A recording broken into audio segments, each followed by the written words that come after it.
CCTV चालू होता आणि सगळं रेकॉर्ड झालं. लोणी पोलीस स्टेशनचा कॉन्स्टेबल दिनेश चव्हाण कोल्हार गावाच्या केक शॉपच्या मालकाला अर्धमेला करून सोडलं. वरून गल्ल्यातील रक्कम उचलली आणि धमकी, तक्रार केलीस तर दुकानच उडवेन. हा कसला सिंगम? हा तर चिंगम आहे. कायदा कोणासाठी आहे? पुरुषार्थ कसला?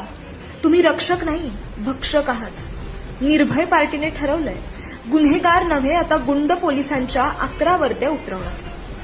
आज जनता डाकूंना नाही घाबरत, जनता माफियांना नाही घाबरत, पण जनता घाबरते वर्दीतल्या गुंडांना. हेच आहे सडलेल्या सिस्टमचं काळं सत्य.